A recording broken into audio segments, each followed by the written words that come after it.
yeah, it's great to be here. Just like Tim was saying, we had met through some co-organizing we do with some different meetups around town. And then this group came up, and it seemed like a good opportunity to come out and speak and meet folks and go through this conversation, right? So the focus of today's topic, I want it to be very, hopefully very practical and also interactive. So if you have questions as we go, feel free to ask. I'm just curious, is most people here from technology backgrounds or different backgrounds, or technology? Not technology? What were you doing? Were you at Suncor before, or? No? Oh, biotech, right on. Okay. And how about yourself, Alicia? Awesome. Meetups are a great way to do that. So that's great. Yeah. So yeah, my name is Richard Allan. I go by Rich. Can everyone see these slides? Okay. Yeah. Okay. Perfect. Yeah, I've got over 10 years of experience in the recruiting industry. I've recruited in different industries. I've recruited in private education. That was mostly in Asia for basically exclusive private schools. And then in Canada, we don't have that many private schools. So I've started recruiting in technology. And by technology, most of the work I do is in software and data roles. But I am familiar with other areas of technology. But just so you know, my core expertise comes from recruiting and technology, right? But I mean, a lot of the principles can be applied to accounting and finance or other industries. I'm founder of a company called Impact Logic. So we are a tech-focused recruitment company. Our typical client that we work with is about 30 to 300 people in size. And I think that's quite relevant because there are different companies out there, right? And again, what I'm most familiar with are companies of that size and how you might apply to those companies. And I think there's very different strategies you might use if you're, say, applying to a large enterprise like Suncor, just as an obvious example, that would differ from if you're applying to a 30-person company and what approach you might want to use or employ there. And then these are my contact details. I think, Tim, you'll share the slides after. If anyone wants to look me up or connect with me or has a question that maybe they're too shy to ask here, you can certainly ask me later, but feel free to ask me anything you like. Just what we're going to talk about today in the presentation is I just want to run through the state of the current job market as I see it from the recruiter chair, which might be different from how a company sees it and might be different from how you see it, right? So, or how you're experiencing it. And then just the importance of being proactive and active in a job transition. And I think one of the things we get a lot of questions about as recruiters is, what should I put on my resume? What should I put on my resume? What should I put on my resume? And I think a lot of the questions should be, what should I be doing? What activities should I be doing? Because the resume is just one of the many things we should be doing. And then, like I said, yeah, we just want to segment the market into small and mid-sized companies and how we might approach those. And again, just feel free to ask me any questions at any time. So the current state of the job market, it's stabilizing after a period of high volatility. And what I mean by that is due to COVID, and I can't wait till we don't have to say due to COVID anymore, but we still do. We're still feeling the effects of that daily and how it's changed our world of work, right? It brought work forward to like the year 2040 in about a 2-year span, where we all went remote, or most of us went remote very quickly, and we adjusted the way we work, and we went into a period of very extreme labor shortage, especially in tech, right? So companies were desperate for people, couldn't find anyone. All the balance of power in the market was on the employee side, right? And so that changed the way people behaved and also changed the way companies behaved. But now we're seeing almost a rebalancing of that, or we are seeing a rebalancing of that, right? Where the labor market's under a bit of pressure, which is probably what a lot of us are experiencing now, where maybe we're having a harder time finding a job or we've been laid off. That there's a lot of people going through that right now, and that's employers are feeling the market rebalance onto their side, right? And so that's going to change their behavior and how they approach us and how we have to approach them. And so with that, we're seeing an increase in their negotiating power, and the return to office is coming up, as I see some unhappy smiles. Or So whatever, but that is a topic, right? The return to office and what that means for us and how we want to approach that. I still think there is a place for remote work. And some of that's people dependent too. Like, I don't think everyone wants remote, right? And some people want a balance. And the good news is, I think there is something for everyone. We just have to look for it, right? So, but most employers, quite honestly, do favor some form of return to the office, right? So that's just worth addressing. Something I want to talk about is, I put potentially because I don't have any data to prove this, but I think the hidden job market is expanding. Who knows what the hidden job market is? Yes? Do you want to tell us what? Yeah. Yeah, well, it's largely networking, but a lot of jobs aren't posted, right? There's a lot of jobs that you never see on Indeed or LinkedIn that you just don't know about. And I think there's some things that are happening that are causing the hidden job market to expand, and that will make networking even more important, right? So, and how we access that to make sure that we're not just assuming that we know everything out there, that we're missing some we potentially are missing some opportunities. And then lastly, change is the only constant. That's my get out of jail free card. If this is all different tomorrow, it's changed, right? So, but no, in all seriousness, it is changing very dynamically and faster, right? I think, if you think about it, since 2020, the labor market's probably changed 3 times, right? And, if you're a grad from 2020, you've potentially worked your entire career 4 years deep without ever going into an office, right? And that's kind of insane. If you would have told someone in 2010 that could happen, that's where we're in. So this market's going to keep changing, I think. So we just need to be aware of that, right? It's nothing scary. It's just sort of more adaptable than we've been in the past. So, yes, go ahead. I'm sorry, so where Yep. do we find the opportunities for the hidden job market, on which platform? Well, that's just it. They might not be on traditional platforms. They might be in like Discord chats or different things like that. But also, events like this, networking, they're often not posted, which is the problem, right? So you might not even know this job happened, and somebody ended up working at a company, and you're like, oh, I've always wanted to work there. How'd you find that? Oh, I knew somebody, right? Or just for example, if that makes sense. Yeah. So you're saying networking is the only solution for that? I'd say it's a major solution for that. Yeah, it's probably 80 to 90% of the solution for that. Yeah, absolutely. Yeah. Any other questions? Oh, it's perfect. Feel free to jump in anytime. So, being proactive in a job search.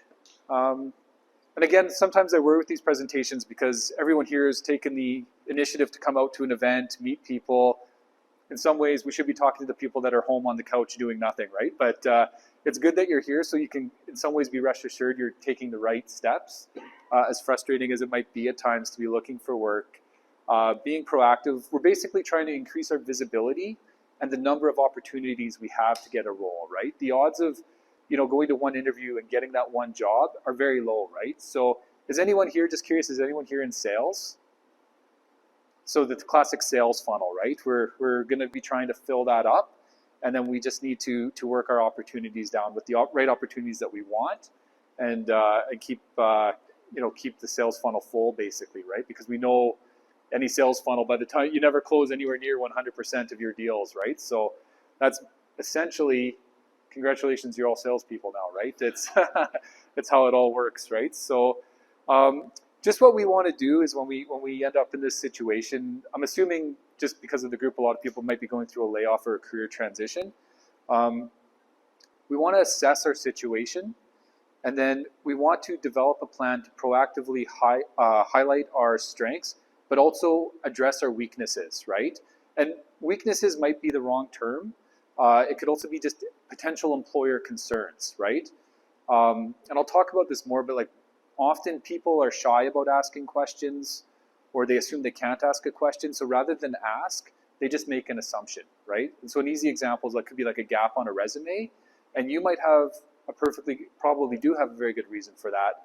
But if you don't address that and an interviewer doesn't ask about it, they might just make an assumption, oh, you weren't able to work or whatever, and then your application just gets deleted, right? So we want to just proactively answer those questions that people might be too shy or unable to ask, right? If we can, right? So This one's should be pretty obvious, but there's a few other points in there. Consistency across your digital footprint. I mean, just Google yourself quickly, obviously, but you know, just you want to make sure your resume and LinkedIn are matched. We'll talk about that, and then plan your activities so that you're organized. And then maybe not the news everyone wants to hear, but this is a marathon strategy, right? We need to plan some downtime, take care of ourselves a little bit. You know, it's not easy. Like if there was a magic answer I could give you right now, I'd give it to you, right? And then we'd all run out there and get jobs tomorrow. But it's going to take some time, and we need to be emotionally and you know, even physically, it can be tiring, right? You know, you go to an interview, you get your nerves up, you come home, you relax, and then you don't hear anything for 2 weeks, right? That's very tiring, right? So we got to be ready for that reality, right? So, just going through this, and I'm sure everyone's done this, and it might seem pretty obvious, but I just want to go through it because I think it's actually quite important, right? Like just pausing and actually assessing your situation, and just looking at where you are right now, right? And I say, like, what is your timeline and urgency? You know, you go through a layoff. It often is urgent to find a new job, or if you're in a career transition, there's the practical elements of urgency, right? Everyone's got rent or mortgages, go to Safeway. It is urgent. And so the reason I bring that up, if you're working with a recruiter, like if you're working with me and we're having a conversation, that's something I would ask you, like, what is your urgency, right? Because it's very helpful for me to know. So if you are working with other recruiters, especially ones that you've built a relationship with and you feel a connection to, I think addressing this is important because I can change my approach based on your urgency, right? So if you're telling me, hey, look, I'm in a career transition, I really want to find the right role, it's important that I take my time, do you know what? We can look at things more selectively, right? But if you're like, look, I did not plan, this caught me by surprise, you know, I need something now, we'll also change our approach based on that, and we'll look at a wider range of jobs, right? And be more active. So I think that's important to address, and if you can, share with recruiters. Now, obviously, when you go to direct interviews with clients, we don't want to necessarily go in there and say, hey, we're urgent, right? So managing, sounds obviously, but managing that emotional side of it when you do your preparations for your interviews, so you're conveying yourself the right way. How transferable are your skills? This is an interesting question. So, who here feels their skills are transferable? Now, how do you convey that to an employer? I think that's the tough question, right? I think everyone. Sorry? Confidently, yes. Say it with enthusiasm. Yeah, they're very transferable. I think I put this in here because I feel like what's really important is not how transferable are your skills, how well do you articulate that, right? How do you articulate the transferability of your skills to another company? Who here has previously worked in a large enterprise? And who's worked in a small company? So you've got experience in both, right? And have you found like they view your skills the same way, or do they view them differently? Okay. Because in a small enterprise, in particular, I have a lot of startup experience. Yep. I've had to not only do sales, but also do many other roles in the company. So I have a broad experience, all the way from the board of directors right down to delivering customer service. Yep. And is that quite different from a large? Yeah. Yeah, I think that's, you know, I think it could be a bit of a safe general comment is that in smaller companies, you're going to have the wider range, right? And that's going to appeal to those smaller companies, where I think we need to articulate these sometimes differently to larger companies because they might be worried that, you know, we've got this more specific role for you. Would you be bored, or is this what you want to do, right? And I mean, I think, again, it goes back to people make a lot of assumptions. So we want to make sure we're articulating ourselves to the right audience in the right way. And then just a bit of an assessment. It seems like we've got some different skills in here, right? So how competitive is the market for your skill set right now? I think everyone's going to be a little bit different. Some markets, you know, might be more competitive. Others will have higher demand. So just knowing that, again, will just basic research for yourself, right? And is this a good time, or do you need to rethink your career? Like, have you really hit a wall, right? Is there, you know, have things changed? Like everyone's not to use the buzzwords, but everyone's talking about AI, right? Has there been disruption in your space? And, you know, if there has, I think just facing that head on and realizing that might be important, right? So I'm just curious, has anyone felt major disruptions as of yet to their roles or with AI, or you're saying maybe? Yeah. Yep. It's like we got to build AI, but then is it going to take our... Yeah. Yeah. Sure. No, and I think it's just that, you know, if you're in this situation, it can be a good opportunity to really think about, you know, where do I want to do, and like, what else can I do, right? Because often when we get out, we network, we get some new ideas about other things we should do, right? So, and then this is sort of phase 2 of this, is developing a plan to highlight your strengths and address your weaknesses. I probably should have used potential concerns rather than weaknesses. I was using weaknesses as a word in terms of like the specific role you're applying to. So like say, for example, I have a lot of examples because I recruit a lot of software developers. So forgive me if you don't know this example, but if the role says you need 5 years of Python development, right? Well, say if you don't have Python as a programming language, what's your learning plan to get there, right? And how are you going to do that? Or the other thing is, with your skill sets, and I recruit a lot of technical people, so this is what I find is with technical folks, they'll often say to me, well, I don't have 5 years of Python. Okay, rather than saying I don't have 5 years of Python, why don't you tell me what you do have, right? And it sounds pretty obvious, but I find with objective folks, sometimes they'll say, well, I don't have this and I don't have that. We're not asking anyone to lie. Don't go into a job interview and lie, please, but go in there and tell people what you do have, right? And then for the things that you don't have, after sticking to positive phrasing, just make sure you have a clear learning plan and a realistic learning plan. Something I see a lot of people do, they walk in and say, well, I could just learn it. And it's like, well, that sounds pretty confident. And I'm sure you could learn it, but go in and say, hey, I've looked at this. I think it would take me 5 months to get up to speed. Here's the resources I've found on my own. And then also, do you have a learning plan or a training plan for me? And I think that goes a long way to showing that like you're coachable, right? That's something people look for. You're proactive in identifying your own weaknesses. That's also something people look for. And these really address a lot of the concerns, right? And then the other one is I'm sure we all do, or at some point, has anyone had any gaps on their resumes here and there? Yes? Do they come up in interviews? No, do people ask about them? Yeah. And so everyone's got different gaps, and I'm quite conscious sometimes like they can be for personal reasons, right? You could have a sick family member. Often I see when people relocate, right? There's, you know, you got family, you're moving, it takes, you know, you got to get the kids in school or whatever you got to do, right? Or visa restrictions. The more you can address it, keep it short, but if you can address it, especially if it's on your resume, if you can put in brackets like say relocated from Toronto to Calgary and it's a 6-month gap or something, it addresses it for the person who's reading it. Uh-oh. I'll just close that, Tim, or am I? Yeah.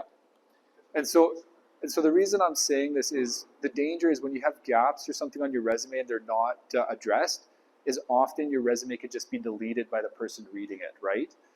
So if you address them, it just decreases that chance, if that's fair. Yep.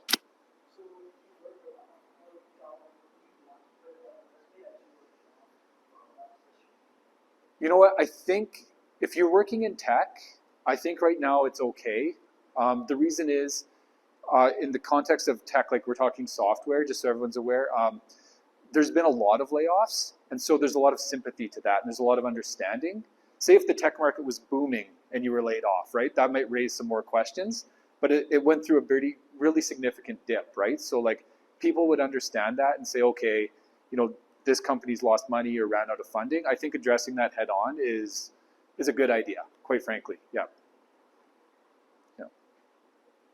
Other questions? No. Okay. A consistency across your digital footprint. So when someone sends me a resume, the first thing I go and do is I snoop their LinkedIn, right? And the number one problem is I look at a resume and I look at a LinkedIn, and you'd be shocked how many are not the same. And that creates a lot of like concern. So whether you like it or not, your LinkedIn is your online resume. And if you don't have a LinkedIn, that means you don't have an online resume. So that's, and I know during, again, the peak of the software market, a lot of software developers were actually taking theirs down because they were getting reached out to so often by us annoying recruiters, right? And all of a sudden they're trying to reconnect. But I can save that rant for another time. But the point is, if you don't have an online LinkedIn, people go and check it and they don't see it and they think, well, you know, how do I verify? And so one of the things we do, especially in a remote world, it's a verification tool, because I can say, okay, you're working at Suncor, but then I check and your LinkedIn says Deloitte. And I'm thinking, is he actually working at Suncor or is he actually working at Deloitte? And so there's been a lot of problems from the employer's perspective with remote work, with people doing, if you can believe it, working two jobs or working two jobs and things like that. So when you put it on LinkedIn, you're making it available to the public and you're stating what you're doing, and then you're confirming that on your resume. And so, especially if you're applying to remote and hybrid jobs, employers are concerned about that and they're looking at that because they've actually run into a lot of problems. So, go ahead. Yep.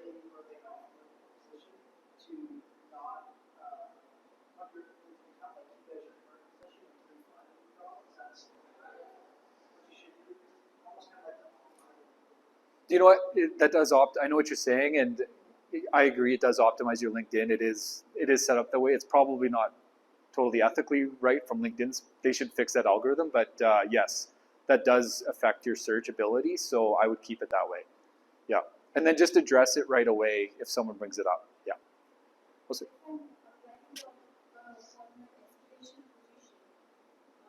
Can you say that again? Sorry. Yep. Yep. But I'm a project manager. So should I be putting project manager on my LinkedIn profile or program manager? Because nobody will find me if I keep project manager. Oh, that's a good question. Yeah. Yeah. So that's a just stop me if I misunderstood you, but that's a job transition question where you have someone who's currently a project manager and they want to become a software developer. And so, what job title should they put on their LinkedIn? I think what you can do, and this you'd have to assess your own situation, because obviously your current employer would know you're looking if you're doing that. But if you are quite committed to it, you can put it in the subject, like looking for software developer roles, and then if you switch it to the open, you should put like in there. There's a key where you can put in software roles and just make it clear that those are the roles you're targeting. And you should show up. You probably won't show up in as many searches, but you'll show up in more than you won't show up. You'll still show up in some wrongs. You still show up as a project manager to a lot of people, but you'll start showing up as a programmer to others. So, yeah, if that's helpful. Yeah. Well, one thing that I did to address. No. Yeah, that HVAC is quite loud. Is that? Yeah. One thing that I did to address my current employment gap is that I belong to a professional association, and I volunteered or presented myself to volunteer in some capacity for the organization, and now I'm an advisor to the board of directors. So I put that in there at the very top. Yep. But even though it is a volunteer position, it is a valid activity. Yep. Oh yeah, no, I think that's a great thing to do, because I mean, the number one thing employers are looking for is like, what are you doing, right? Like the action. So I think that's a good solution to address that. Yeah. Any other comments or questions about any of this? Oh, sorry, go ahead.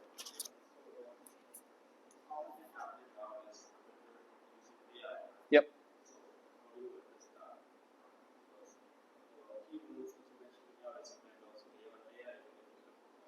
Yep. You know, I'm gonna actually talk about that in a slide down the road here. Is that okay? Yeah. But yeah, that's a good question because that's a big concern and problem. One other note, I don't know, I'm just curious, does anyone here have a side hustle? That's been sort of a thing for the last, but what would happen is, especially during COVID, a lot of people were starting clothing companies or different things, and then that would also show up on your digital footprint, and that's totally fine. Just make sure you're presenting it, if you're gonna present it professionally, go commit to it, versus like, you know, if you've got a half-finished blog out there, take that thing down, right? You find a lot of those when you're searching about people, right? Or, you know, if you're a developer and you've got your GitHub, make sure your GitHub's nice and clean and organized because people go and check it out, all that sort of stuff, right? So, yeah. Okay. Plan your activities. Networking, check for everyone here. Perfect. No, this is a big one, and this goes back to that hidden job market we were discussing. Also, too, it just builds momentum, right? It gives you a break from just clicking, applying. It lets you see that other people are going through or dealing with a similar thing. And I think this will help you address some of the AI stuff too, is apply to roles strategically and in an organized fashion. And I bring this up for a couple of reasons, and I'll talk about it again. How many people have just one version of their resume? How many people have two versions or more? Multiple, right? Okay, so that's something that we want to talk about is as we start to segment. That's actually really good. A lot of people only keep one. We want to keep a few versions of our resume for the right companies and the right roles. But that also means we need to plan. So something that happens, what I find when people end up in job seeker mode, how many people have applied to the same company more than one time? Multiple times. Yes. Have you used the same resume every time? Or you've switched it up? So the challenge is that gets stored in the database. And so the internal recruiters might be going and looking and saying, okay, we've got 3 different resumes for this person, right? And so because they all get stored under the same, it's like a CRM. And so they can all get stored under the same person, right? So like if I applied and it says Richard Allan, it might say, oh, there's a potential duplicate, right? And then it'll say if it's another Richard Allan or if it's not, because if my details line up, they'll know it's me. And if I send in 2 or 3 different resumes, we'll start to say, geez, is this guy trying to get around the system or what's going on, right? So it all fundamentally stores as if you're a customer or something like that at a different customer. They operate a lot like CRMs, just so you know, very likely that they'll see the different resumes that you've sent in and also the multiple applications, right? So we want to make sure. Yep. So then are you suggesting that we should submit the same resume? If it's a very different job, then yeah, you want to show that you've tailored it. I would almost even address that in the cover letter. If you have a target company you really like, I think it's okay to say I've applied previously to your company. Here are the roles I've applied to, because then it shows you're tracking. Because one of the frustrations employers have is that with everyone at home now and on their computers and on their phones all the time, they get so many applications because it's so easy. You know, has anyone seen the LinkedIn what's it called? Easy apply, quick apply, lazy apply, right? It basically is what it is. It just basically, and so Indeed and all these companies, I'll try not to go on a tangent, but well, they're incentivized to show employers high numbers of applications. A great way to do that is to make it easy for us to apply. And so the problem is people will click apply a lot, and so people get inundated with volume, right? And so companies become concerned with that. So I think if you're addressing very specifically in a cover letter or in a note when it lets you add comments, hey, I've applied to 3 roles at your company, and it shows that you're organized and targeted, that'll help you differentiate yourself, right? As someone who's just, or allay that concern that you're a click apply person, right? So I think that would be helpful. Is that fair? Yeah. Yeah. Oh, you go ahead, Sandra, and then sorry, Satish. Yeah. And oftentimes, I'm unaware as to whether the role is still active, if it's on Indeed, if the company has discontinued or closed the role and just hasn't removed the role. So I always apply directly on the company website. That's a good idea. Yes. So just a note on that. Just with jobs, like again, Indeed and LinkedIn and places like that, they want to look busy with jobs. And so often what happens, like if I'm an employer and I go and post a job, if I don't then take it down, it'll stay live or even potentially refresh, even though the job might no longer be active internally, right? So going and verifying on the company's website is always, that's always a good idea. Coming to multiple levels, Yep. like multiple variables. So I did machine learning and both data science. Yep. It can't be like separated from you, right? Yep. That is how my career was. So if I apply for some data scientist roles, I am changing my role as data scientist and I'm applying. Yep. And if it's a machine learning role, so I'm applying for the machine learning. You can go to my LinkedIn profile. It will be confused for that. It's happening in my case.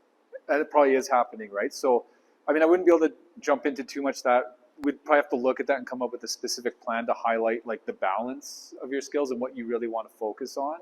What I'd probably ask you is like, what do you really want to do and what do you think you're stronger in, right? Like, where do you see your career growing, and maybe almost picking, I know when you're looking, you want to, you want to open as many doors as you can, but maybe almost picking a lane might be probably have to take a closer look and do that more on a one-on-one, but yeah, that's something I would probably guess would be my suggestion, if that's fair. Yeah.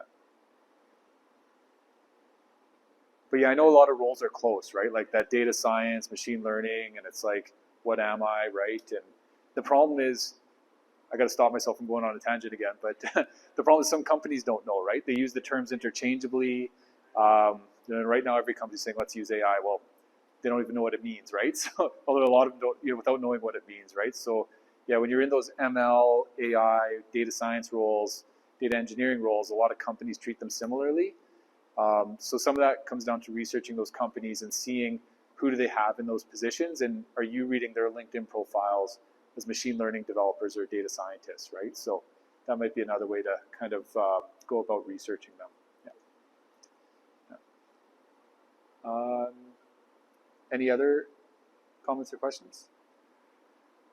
No, and then just remember, you're not annoying anyone, and if you annoy one person by following up, too bad, right? Just do it, okay? Like people will often call me and say, "Oh, Rich, sorry, am I bothering you, or I feel like I'm bothering you?" That's in your own head, right? Everyone's busy. They've got a lot of applications. Don't let that stop you from following up or messaging someone.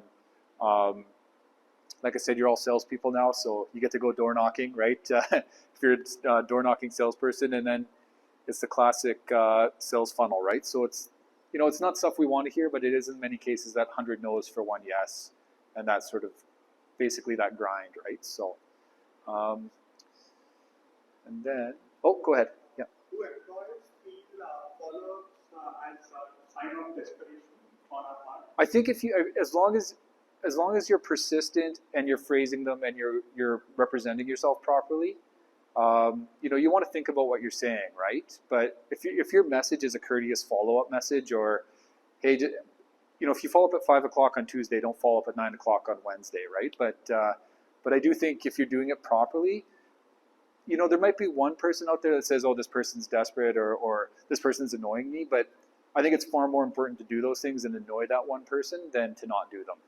Yeah. What is a good sign of frequency? 2 days, months, 3 days? Oh, that's a tough question.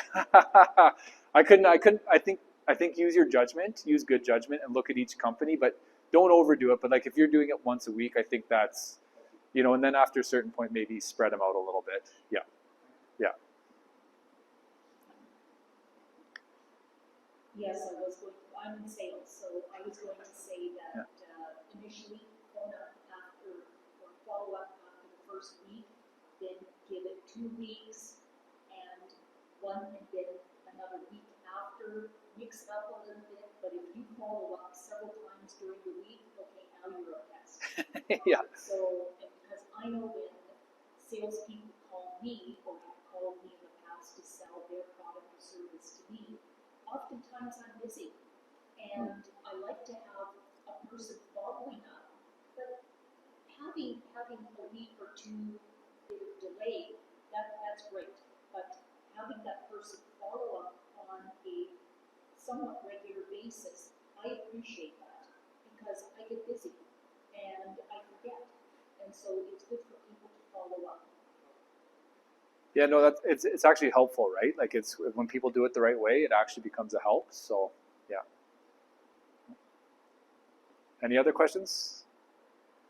So we'll move into the next part here. I think we've kind of been addressing this a little bit, but you know, you need to segment your market. Large, mid, small companies, right?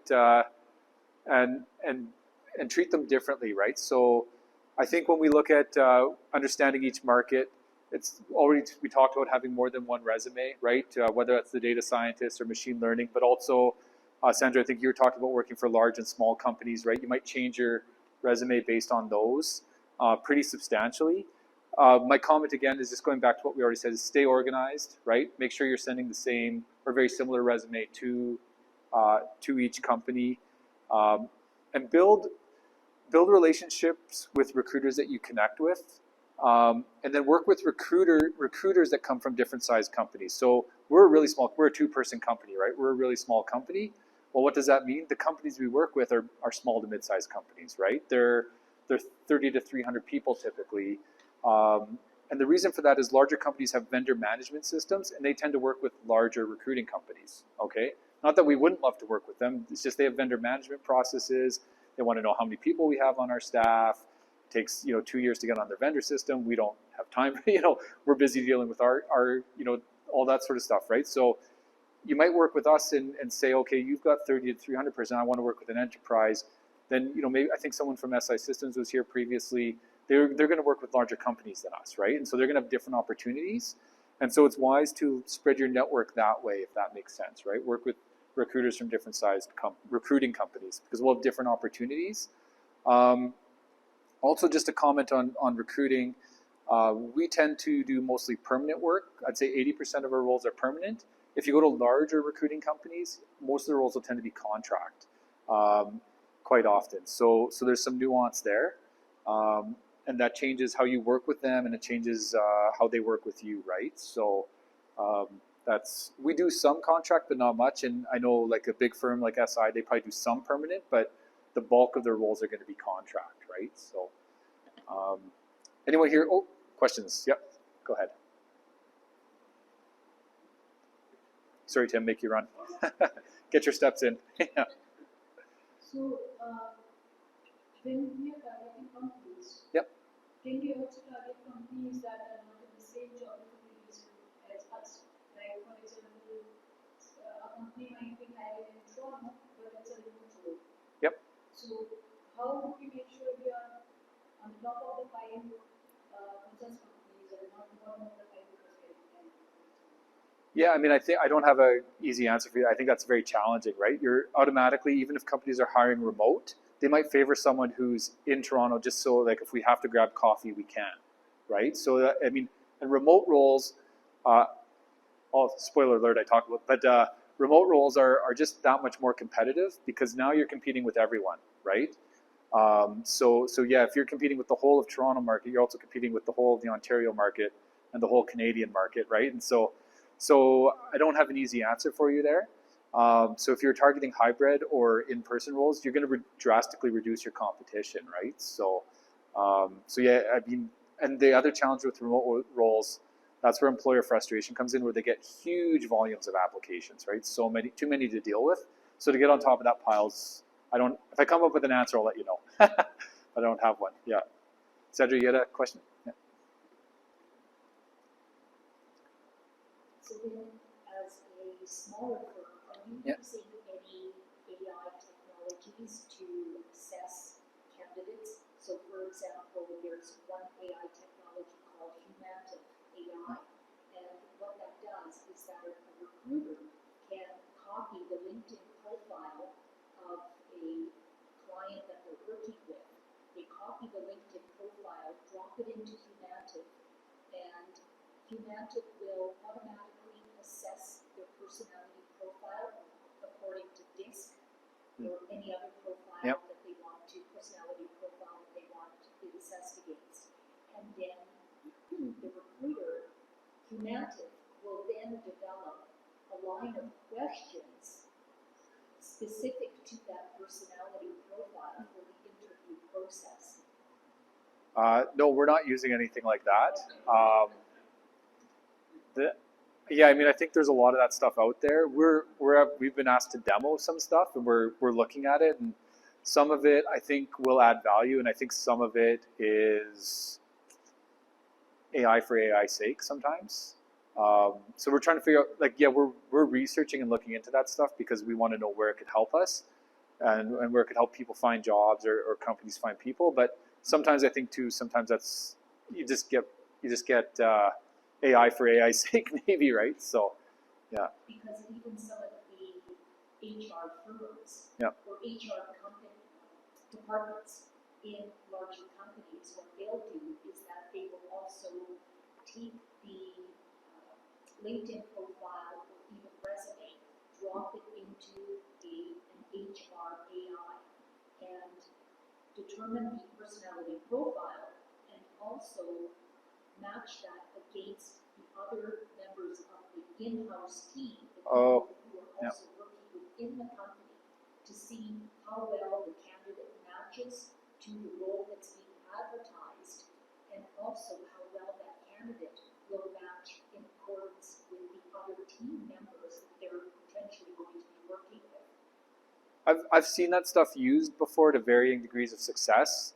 I think sometimes I've never, like, in previous companies I've worked into, we've looked into that stuff. I've not really seen it. How would you say? I don't know that how successful it's actually really been. I think it's a lot of this stuff they're interesting ideas, but I haven't seen them used to massive deals of success. And how well they actually predict those things is probably about as well as you or I predict. I don't. Long story short, we're not using that stuff right now. Yeah. Any other questions? Yep. In the previous slide, we called the term called side funneling. What is it? A sales funnel? Side funneling. Sales funnel. Sorry. sales funnel. So sales funnel, I should have put a diagram in there. But if you know, like a funnel like that. So if you're in a sales job, what they'll say to you is like, fill the top of your funnel, right? So you go out and you get your 100 target clients, but you know that not 100 people are going to buy from you. So you try to book meetings. Well, say you book meetings with 50 people, right? And you only get second meetings with like 10, and then you work your way all the way down to you have like 2 or 3 left at the bottom. Is that okay?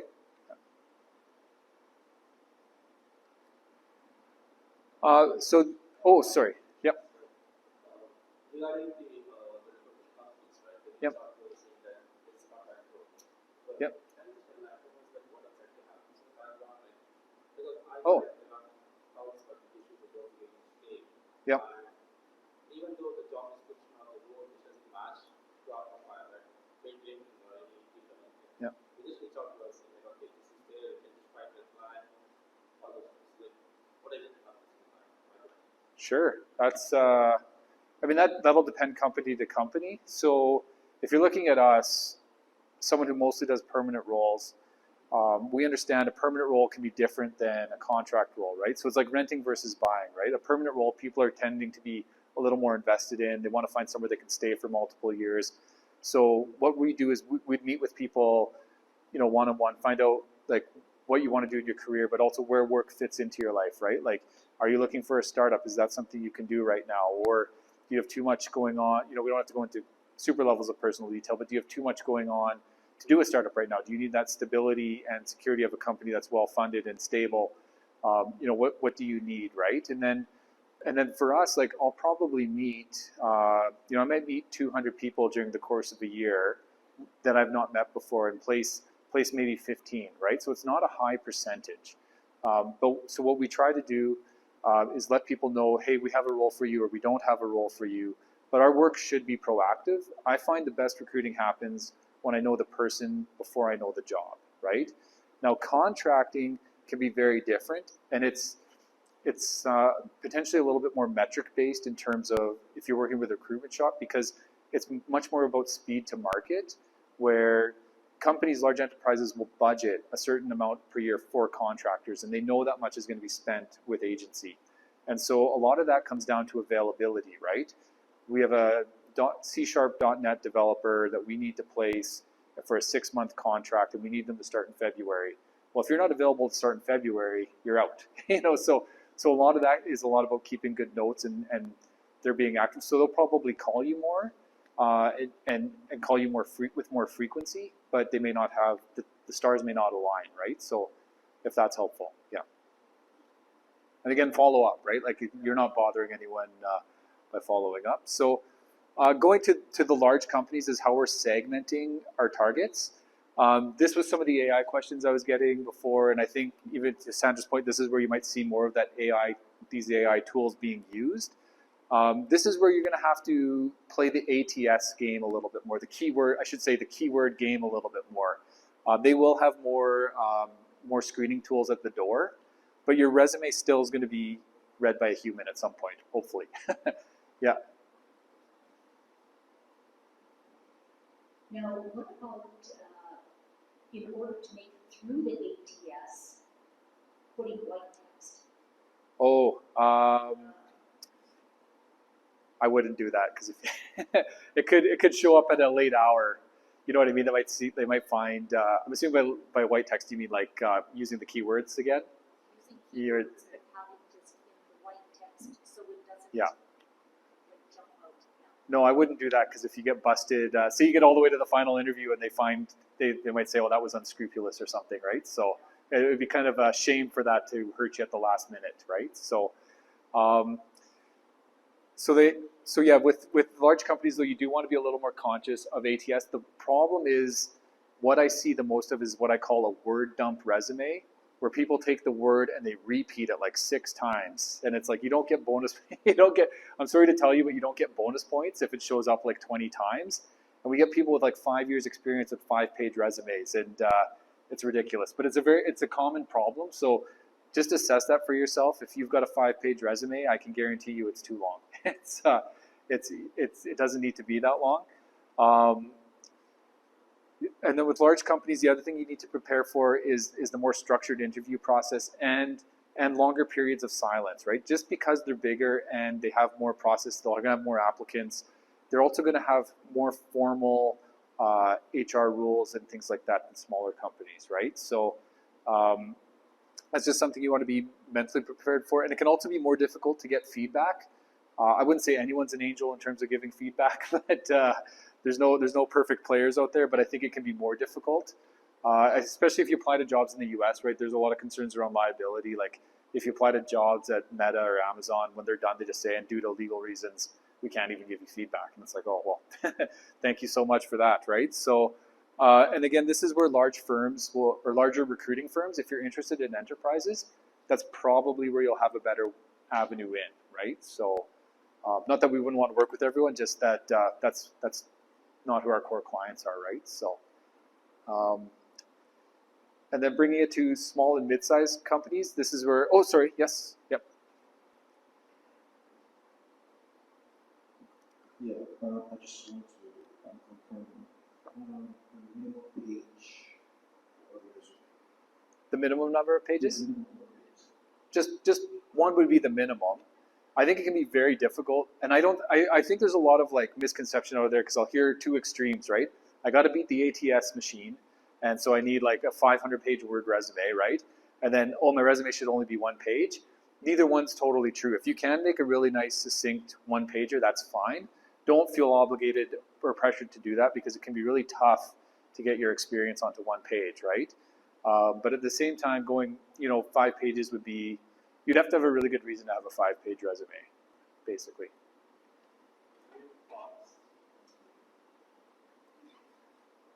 Yes, this is a question that's actually new to me, but any thoughts on if there is a significant difference between 2 pages and 2.5 pages and how it affects ATS?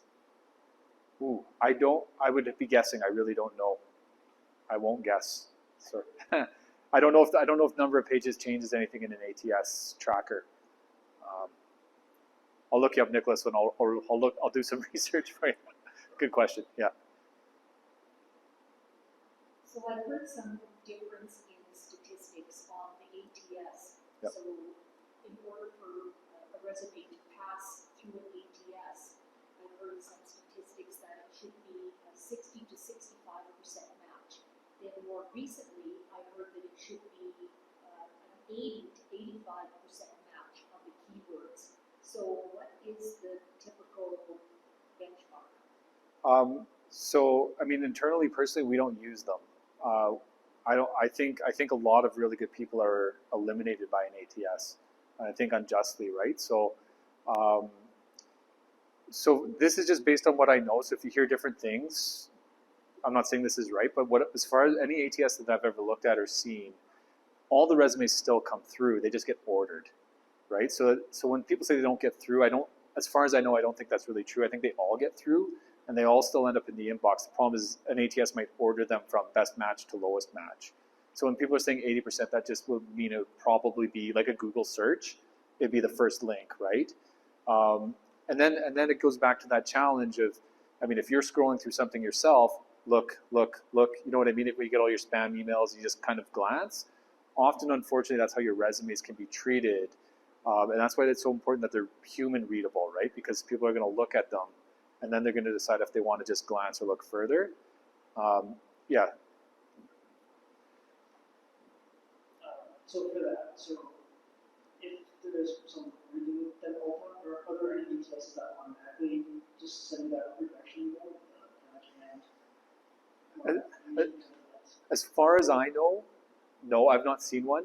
I'm sure they're out there. I'm sure ones that just like, you know, or like, again, one of the challenges employers have is they get so many applicants. So like, say if an applicant is stagnant for 2 weeks, maybe they just have an auto-generated rejection, right? Because we haven't gotten to it. Or I know like you can go in and say just reject all, right? Say if like the job got filled, and then they could just hit like a close and reject all, and then everyone gets that like, thank you for your interest, you know, or whatever, right? So yeah, that it is pretty automated on that side for sure.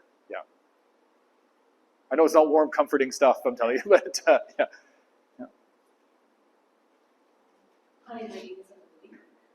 So I just want to understand what recruiters really prefer noticing more in the sense resume or cover letters, because I did have multiple versions of resumes earlier, and I just make sure that I tailor make every cover letter as well. But there was no luck with interviews. There Yep. will be many reasons for that, absolutely. But recently I pursued professional development as in I just got a certification. Yep. And that's the reason I just thought that just keep one version of resume. But I made sure that I tailor make all those cover letters. So, what do recruiters like cover letters and resumes? Resumes for sure.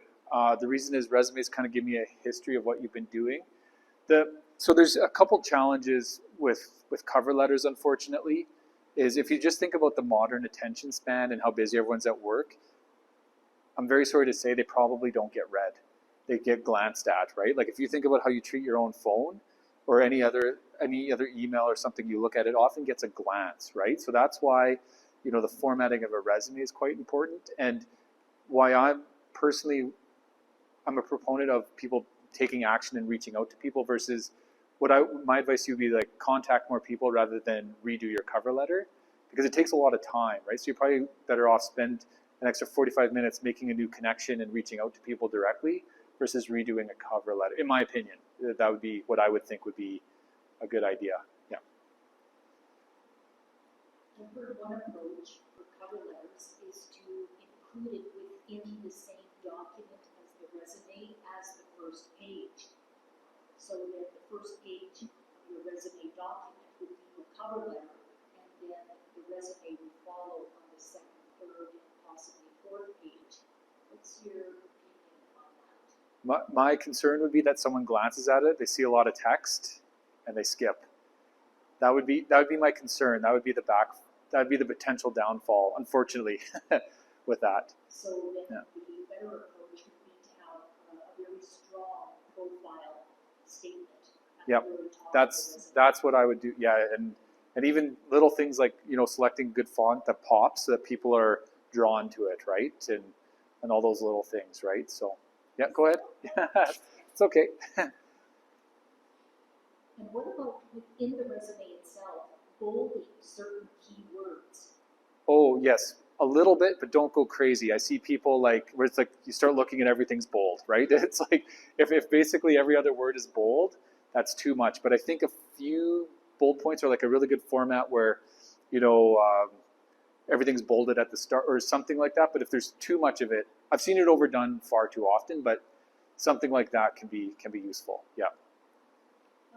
What about reducing the experience because you're over experienced the position? Oh yeah, that's so tricky. Because if you're over apply, I think there's a lot of challenges with that. If you're I think the question is if you're overqualified for a role, reducing your experience, right? And I have seen it in times where PhDs have actually taken off their PhD because they're worried about being labeled the nutty professor, right? And things like that. So use your judgment there. I mean, the problem is be careful what you wish for, because if you're overqualified for a job and you get it, you might get bored soon, right? And all that sort of stuff. It's not something I would recommend. I don't know that you set yourself up for success if you do that, right? Yeah. Coming back to the cover letters that standard putting our experience, not extensive with cover letters. Yep. It's like we do in our resumes. But we have a lot of experience, like I'm sure you have 10 years of experience, and but there is experience in analytical technology, or is that the one you're seeking out, like according to your job description? So is it okay to clear out according to job description, or To say that again, to tear out. yeah, is it okay to clear out your cover letter according to job description, or like what do you say on that? Well, I think if everything's catered a little bit, I think that's good, right? That's But it's not okay to mention your whole experience explicitly, or like the whole thing, like if you have 10 years of experience, right? Yeah. So it's not okay to start out with like the basic when you start working, or Oh yeah, I mean there gets to be points, right? Like especially like say if you started in a junior role, you know, like it's kind of sad that 2012 was so long ago, right? But you'd want to keep the details from 2012 relatively short, and maybe even just list the employer name, depending on where you are in your career and what the role you're applying for. And like say if I talk a lot about software developers because that's what I know. But say if like in 2012 you're using a different technology stack than you're using now, yeah, and it's been 10 years since you've touched that technology stack, you probably don't need to mention it, because unless you're making a move back to it, it's not relevant to that job, right? So, yeah, if that's helpful. Yeah. And so these are just some general comments. I might have already kind of made some of them, but just some general comments. This is about the ATS monster that everyone's always, it's the number one question we get, right? So, yeah, larger companies will use them, but to the extent to which they're used is largely overblown. Again, this might be more from my perspective, where we like to read resumes, we like to connect with people and see who they are. And I think this is largely true of like mid-sized companies, right? ATSs are expensive. So if you're a 30-person company, you're not buying one. Everything's just going into your Outlook or Gmail. You know, that's the reality, right? So humans still drive the interviewing decisions, right? Ultimately, it's the person who decides. Who gets interviewed is based on a few factors, not just your resume, right? So it's those things we talked about, like the follow-up, persistent but not too much, right? And that sort of thing.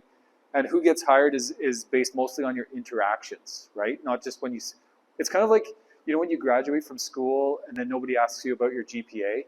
It's like once you get the interview, no one really asks you about your resume again. They're just talking about you, right? So the resume gets you in the door, but it often once you're deep into the interview process, you're starting to talk to people. I mean, they'll still look at it and say, "Tell me about this and that," but it becomes less of a factor than once you're actually interviewing. So that's why I think activity is so important, because once you're in the door, it can kind of fade to the background, right? Hopefully, right? So, and then job descriptions. This is my concern with job descriptions, is they often tell people why they shouldn't apply to a job versus why they should. So they'll say something like, you must have 5 years experience. And again, I work with a lot of technical people. They go, well, Rich, I've only got 4 years experience, so I'm out. And I'm like, well, that's crazy. But honestly, like, don't be reasonable, but don't let a job description tell you not to apply, right? You want to apply, like, you want to be close. But I'd say even if you had 3.5 years at a 5 year, and then you show up with a plan on how you're going to get that experience and a learning plan for yourself, and you're proactive, I think that's fine. But you don't have to check all the boxes. These are definitely wish lists, right? Job descriptions, has anyone ever written one? Are they fun to write? not really. They take a lot of time, a lot of thought. And so what happens is, especially in cases where, like, we just went through a period of high market turnover because everyone had, like, the labor market was in our favor, so people were changing jobs more quickly, and people were really busy, so they just pull out the one they used last time, right? And it gets recycled. So often, sadly, I mean, this isn't a universal truth, but sometimes the amount of thought put into them isn't what it should be, right? So don't I wouldn't say overanalyze them, but don't let them stop you by any means, right? And they often, it's hard to, just like, the best resume in the world is basically a black and white piece of paper. The best job description in the world is the same thing. So much of it is about the networking and finding out about the company and interacting with them. And then this is a problem we've talked about a lot, but and you brought it up over there too. The remote work has caused a huge spike in the volume employers receive. Because you get people from all over the world applying to your jobs now. Like if you're in Toronto, you can get like 500 applications, and you're gonna find out like 20 are in Toronto, right? And it's a real problem. And so it's created a volume problem, not a quality problem. So standing out is tough, and that's why I think, like, I mean, good for everyone for coming out, but these events are, I would suggest, they're more important than you might realize if you don't come, right? They do pay off in the long run. You start to see people over time. You build relationships. You connect with people. Yeah. So I am open to relocating. Yep.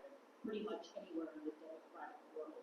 So that would be, and because I have global sales experience. Yep. So anywhere in North America, the UK, Europe, Australia, New Zealand.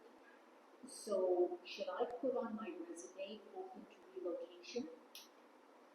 If you're applying to a job in Calgary, I wouldn't, because then people might be worried you're leaving.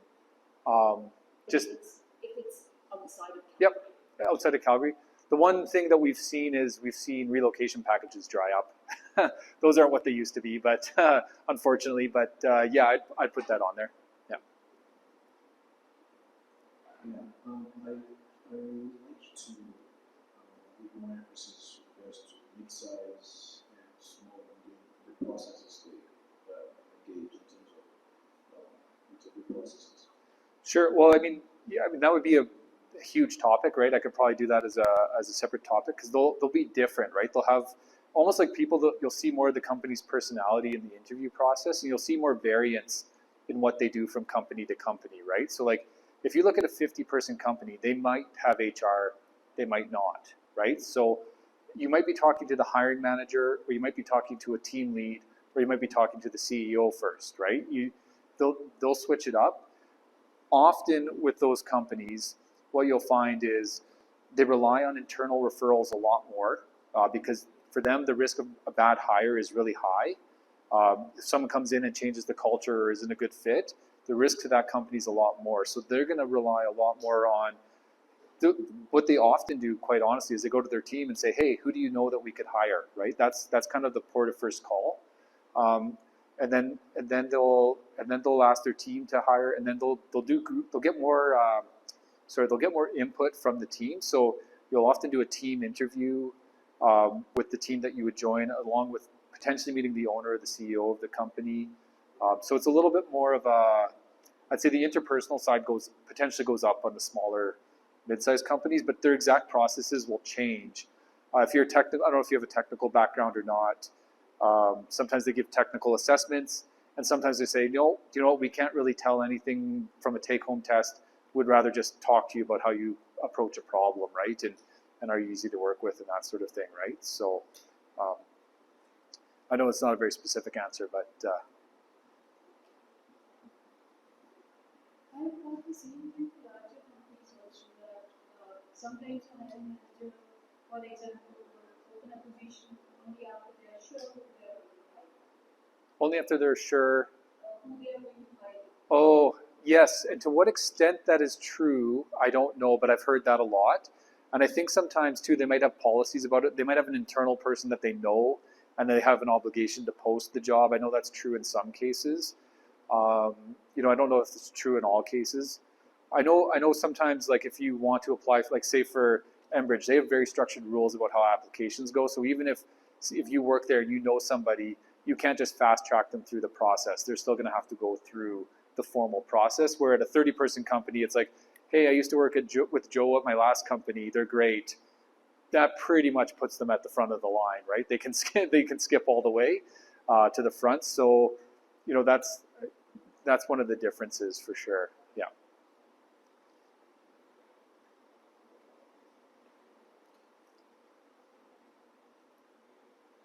This was a specific question for Ted and it applies to X years amount of experience. I know the line does say telling people not to apply for a must-have of, say, in this case, 5 years experience. How accurate is that statement for Ted? I think it depends on the company, right? And it actually could even go as far as depending on the team you're applying to. Like for example, one role we're working on right now, the client is like, they must have Terraform, right? Like of all the things they have to have this. And you can say, well, what about this alternate technology? And for whatever reason, this hiring manager is like, no, they need this, right? But that can change. And so unfortunately, again, it goes back to like having enough volume out there. But in general, yeah, if you're close, like 4 years, and you know, if you're in tech and you're working with AWS and then clients working with Azure, some companies are going to be better at others than saying, yeah, that's transferable. And other companies are going to be more strict about, non-specific answer, but some companies will be more flexible than others and more flexible. Yeah. I think that's probably due to training budget or lack of training people for like if you're in a software engineer for like 5 years, more or less people will understand how to use yourself, so it's kind of trivial to have some technologies. Yeah, I mean, the companies I've seen that I've seen have the most success hiring have been the most flexible, right? So again, sorry if people aren't software developers, but like if someone was using .NET and another company is using Python, the company that's going to have the most success hiring saying, give us a good developer, because a good developer can learn this language. But you do get companies that are like, no, they must be a .NET person. They must have .NET experience. And some of that might depend on where they are. Like maybe they're behind on a deadline and there might be justification for that. Some of it might be based on as simple as like, we've had an experience and this one person can make the leap, so now we assume no one can make the leap. So it's not really, I wouldn't say it's fair, but it does happen. But yeah, the companies that consistently have the most success making good hires, that from what I've seen, have been the most open to hiring people from different tech stacks, that have been like, no, a good developer can learn this, 3 months of ramp up time and they're going to be off to the races, right? So just based on what I've seen personally, yeah. And actually, and we've already talked a lot about this. I think the key point here, there is a lot, like with the softening job market too. I think if you're really looking for a job, try to apply to local, because that gives you the opportunity to be hybrid and go into the office. And I don't think I need to say that to this group because you're all out, you're at places, but there's a lot of people who are like die-hard remoters. And my 2 cents on that is be careful what you wish for, because we don't know what remote work looks like 5 years from now. It could be really good. It could not be so good. It's a wild guess for me, right? I have no idea.